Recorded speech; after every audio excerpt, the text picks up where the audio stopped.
stuff never gets old.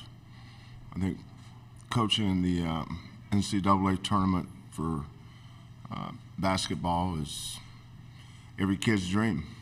They grow up watching it, and then when they get in it, it's the emotions of playing in it. Gives you there's nothing that gives you a chance to be a GOAT and a hero in the same sentence as the NCAA tournament. There's already been so many fantastic stories. I'm excited about our guys. We came here last year, had 4 seniors that were a big part of who we were. We lost those 4 seniors, and now we had to start over. 2 kids were coming off major surgeries, and Tramon, Marcus Sasser. And then we brought a kid that came off the bench last year, Jamal Roberts. And then we had 3 freshmen, Jarace Walker, Emmanuel Sharp, and Terrence Arsenault. Kind of threw them together, mixed them up with Reggie Cheney, a little dose of Javier Francis. And we developed we became a good team. One of the things this team learned to do along the way was how to win. Everybody wants to win, but how are you going to win? And once we figured that out, our leadership took over. Marcus Sasser, Jamal Shead, those kids are great leaders. That's one of the great things about our program over the years. Is we've always had great player leadership, and that's one of the reasons why we've been successful. Okay, thank you, Coach. A reminder to everyone, the Houston locker room is open for another 12, 13 minutes. If you have a question on Zoom, please use the raise your hand feature to signal that you have a question. Coach, your first question will be on the left in the back, on the left side. Myron Metcalf, ESPN. Coach, it's a low for the last 10 years in terms of three-point shooting through the first 2 rounds of the NCAA tournament, 31.2% overall. Any idea why that's happened and what you would attribute that to? How about attempts and makes? The percentage is skewed sometimes based on how many attempts and makes you have. Do you know what those are? Well, if we're shooting a particularly low percentage, it's probably the guys that can't shoot doing most of the shooting. I'm not real smart, but I figured that out. It's like free throw percentage. People say, well, Coach, why don't y'all work on shooting free throws? Oh, we do. We're not very smart. We figured that out. But if your worst free throw shooters are shooting most of your free throws, you're going to have a lower free throw percentage, right? No difference in the three-point line. I think some coaches are more and more coaches are fine with anybody shooting them. Sometimes that's the best shot you're going to get. And they also create long rebounds, which are more 50-50 balls. The closer in you shoot the ball, the more likely you are to have defined blockouts. But when you move the ball around, you get in the paint, you kick it out, which is where a lot of the threes come from, right? And you shoot it. You may kick it to a guy that's not necessarily a good shooter, and he may not know it. But he's open, right? What do they say? Well, Coach, I was open. And then what does the coach say? Well, you're always open for a reason, son. That doesn't. But I know what you're saying, Myron. I don't overreact to those things because it's all cyclical anyway.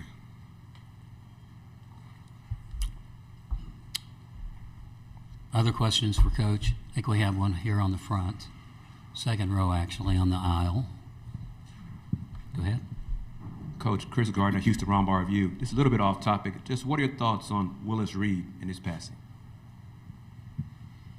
Another icon. Willis Reed wasn't the greatest NBA player ever, but he might have been the greatest leadership center. He and Bill Russell. When you look at these last 2 icons from the NBA, Bill Russell and Willis Reed and what they're remembered most by, not their stats. Most people don't really remember what Willis Reed did, but they remember that he won. And I think that's a great legacy for Willis. You know, being in the NBA for 6 years, you get to know all those guys: Oscar, Willis, Walt Frazier, Elgin Baylor, Bill Russell, Jerry West. You know, that was a special era for me because I was a little boy growing up in that era. In 1970, when he came out, was it Game 6 or Game 7, right? When he came out in the Garden, and I mean, guys are out for 2 months with that injury now. They wouldn't even think of finding a way to come out on the floor, but he did. And Coach Holtzman with that team, DeBuscher, Bradley, Frazier, that was a great team, man. Barnett, that was a great team. But Willis Reed, and I always appreciated him, how he was an advocate for HBCUs. You know, the HBCUs, when you have Willis Reed being a graduate and being an advocate, that's a good thing. So, rest in peace, big man. Your legacy is secured. Next question on Coach's left. Hey, Coach Todd Palmer, KSHB here in Kansas City. I know you've obviously got more important things to worry about than next year at this point, but the Big 12 tournament is in Kansas City and will be for a few more years. Is there any significance to playing here and you know, being a part of the basketball community here? Well, I've played in Kansas City in the Big 12 tournament a lot of years. I think there's a reason why it's here. You know, I was in the first group that would move to American Airline Arena. How long has it been back here? For a while? Yes, sir. 08. Because I remember we went to the Final Four in 02, and I think the next year was in Dallas. That was, you know, if you're in Oklahoma and Texas school, you like it in Dallas. But if you're, I was part of the old Big 8. It probably tells you it's about time to leave, isn't it? That you're still in, you remember the old Big 8 with Danny Nee and Norm Stewart, Roy. See if I remember those guys. Eddie, Norm, Roy, Danny. What schools am I forgetting? Kansas State was Tom Asbury. Iowa State was Tim Floyd. No, Ricardo wasn't. He wasn't it. Was it Harrington that first year? I think so. And then me at Oklahoma. That was the Big 8. I think we're together for 3 years, right, Blair? Yeah, you haven't changed much. You haven't changed much, man. I still feel like this is Oklahoma and somebody. Blair Kerr, back here in Kansas City. But back then it was old Kemper. I went into Kemper Arena this summer, and I was just in awe of what they've done to that place. There was a recruiting event there. It was amazing. I said, first time I ever was in Kemper, I watched Wisconsin-Stevens Point with Terry Porter versus Southwest Oklahoma with Dennis Rodman. I watched that game. That was in 1983, 84, something like that. And they had a restaurant outside that had a cow with big horns. Yeah, and I never had enough money. I was an NAI guy, just never had enough money. And I said, you know, one of these years, if I ever get enough money, I'm going to take my family in there. But I never have. They still have it. They still have that restaurant. Well, I got enough money now. I can't. I just don't have the time. Back then, you know, I had time. I just, you know, I was more of a McDonald's Burger King guy because I could always get a number 7 or something. I could afford that. Okay, question in the back again. Kelvin, your player said, the loss of your sister kind of brought the team closer, kind of realizing how precious life is. What has this been like for you, coaching on the biggest stage, but also dealing with one of the biggest losses of your life as well? Yeah, I think we all have self-talk where we just kind of I didn't want to make this about me. I didn't want to bring any attention to that. We were getting ready for the East Carolina game, and I was in the hotel when my youngest sister, who lives in Phoenix, called me that morning. But I've been talking to her every day, and I knew that it was going to come sooner. But I also know that the minister the guy that did my mother's eulogy said something that was really hit home with me, is that, God's a merciful God when he takes him when he does. And that was time.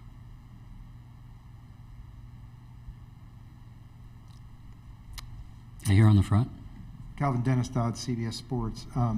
Pardon me if this has been asked, but the fact that you guys could play at home next week, do you use it as motivation, or are you telling these guys, put it out of your mind, we got work to do? Neither one. Okay. I never think about it. I literally don't.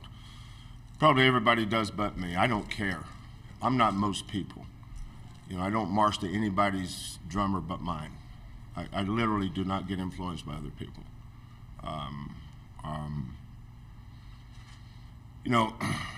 Our record says 33-3. But that has been a really struggling 33-3. We've struggled a lot this year. That Auburn game probably was a capsule of our season more than anything else. It's been really difficult for us to put two halves together. We have at times, but I think when you play as many freshmen as we do, Dennis, Walker, Arsenault, Francis. Think of all of our bench guys, basically.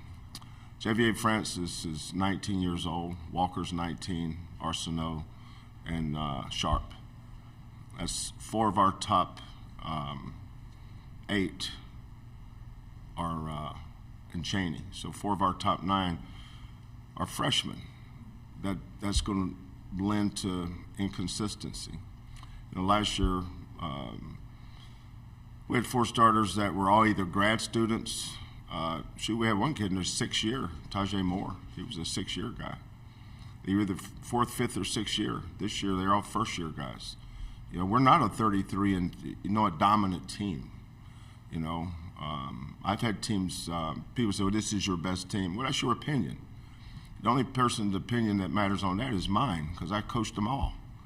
I probably better feel whether this is the best team or not. And it's not. This has not been our best team. 2 years ago, we went to the Final Four. I thought that was a really good team, but I didn't think that team was better than Baylor. Baylor was better than us, and I've always been brutally honest with that stuff. If you ask me about a team, I'll tell you whether I think we're better than them.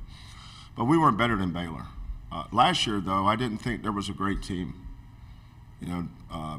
Baylor's the best team I've seen in 8 years or 9 years now. Kansas won it, but that wasn't Bill's best team. Bill's had some great teams, but that tells you about college basketball last year. Kansas was really, really good. So was North Carolina. So was Villanova. Villanova's best player got hurt in the last 2 minutes, I think, of our game. Can't remember his name, but he was really good. They could have won it. I thought we were good enough to win it last year. Villanova was. Kansas was. North Carolina was. And I think the same thing this year. I don't think there's a great team this year. I think there's a lot of good ones, and I think we're one of them. But we're not special. We're not, you look at us and say, well, they're really good. No, we're down 10 our last game. We struggled against Northern Kentucky. Now we've looked good at times. But we're not a team where you sit and start thinking about next week. we're 40 minutes away from going home. That's reality. A lot of people don't like to hear that, but they'll get over it. We play good tomorrow, we got a chance to win. If we don't, we'll go home, and that's just the way it is. Hasn't changed since this tournament started. That's why you don't ever prepare for next week. You prepare for it logistically, but these games are hard to win, man. Look at the teams that are home. Ask them how hard it is to win in the tournament. It's difficult. That's why it's a blessing to still be here. Myron Metcalf, ESPN. What's up, fellas? Jamal and Marcus, can you just talk about the progression of your injuries and how you're feeling now that you've had some time to rest? I've just been doing a good job, getting treatment, massaging, stretching. I've been healing, good. I say I'll probably be around 90%, by Friday, so I've been getting healthy. Mine was pretty just a bang up, so I'm back 100%. Just these couple of days took to recover, back pretty good. Okay, let's go on the right side now. Daniel Gutierrez, KHOU in Houston. For each of you, if you can each answer this, what is your favorite Coach Sampson one-liner? I know he's got a lot. During the press conferences, he drops them all the time.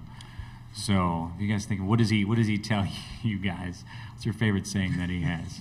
I think we are going to start with Jawan and then work our way back. Jawan, you get to go first. Can you come back to me?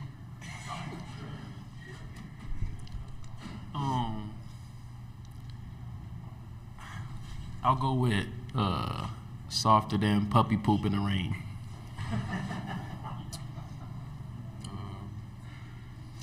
Nothing's been taught till it's been learned.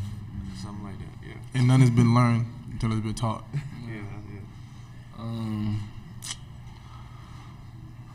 Jamal will run through a brick wall, but it's only one question he'll ask. Do I get a head start? Okay, Jamal, it's your turn. I don't know, bro. It's not a lot. No, I know you got a good one, bro.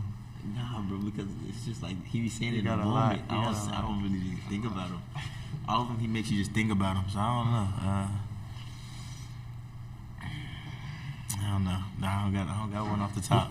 You stumped the band right off the Yeah, bat. I don't got one off the top. Okay, next question. I think we have one here on the right side, on the aisle.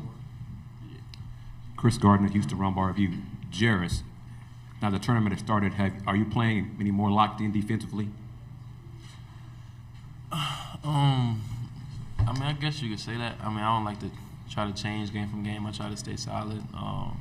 Just try to give my all each and every half. Obviously I had a pretty good defensive game last outing, but I feel like that was just due to how hard I was playing. Our back against the wall. We didn't want the season to end, so I guess we kind of all gave it everything we had that second half. Okay, here on the left side, on the front. Dennis Delapena from Fox 7 Austin Sports. Jamal, we remember you from high school, from Maynard, doing big things in the postseason. Here, you do big things in the postseason. What is it about your makeup that makes you built for the biggest stage? I just say not really wanting to go home. You realize that when you get to the postseason that those games can be your last game. So just, rising to the occasion and not wanting to go home. Okay, left side toward the back. Myron Metcalf, ESPN again for Jawan and Tramon. What has it been like as Coach Sampson has gone through the loss of his sister and kind of dealing with that tragedy? What has that been like for you all as players and for him as well? Jawan, why don't you go first? I would just say, it's deeper than basketball. Once you lose a loved one, it's never easy. And just going through that time and just knowing, how much love Coach Sampson had for her. And, with that just happening, it just really made us sit down and just, embrace what we have, together. And just know that, anything can happen any day. Tomorrow's never promised. So just being with these guys on my left, I just feel like everything I do from this day on, I just do it out of love. because you never know when I'll be with these guys, after this or whatever. So just going through that time, I just feel like everybody had to really settle in and just embrace everything that we have right now, knowing that, if it doesn't go the way we want it to go, this will never be the same team again. We're going to all split up, have different paths. And I just feel like, with that happening, it just all brought us a little closer, and I love these guys, and I know they love me, and that's just how we is, as a family, on and off the court. So we're just going to ride this wave out, as long as we can and just stay together. It just makes you think, like Coach Sampson gives his all every day for us. So I just think it's only right for us to give our all for him and all the things he's been through, all the things he's done for us throughout the season. It's only right that we continue to go out and play hard for him and for ourselves.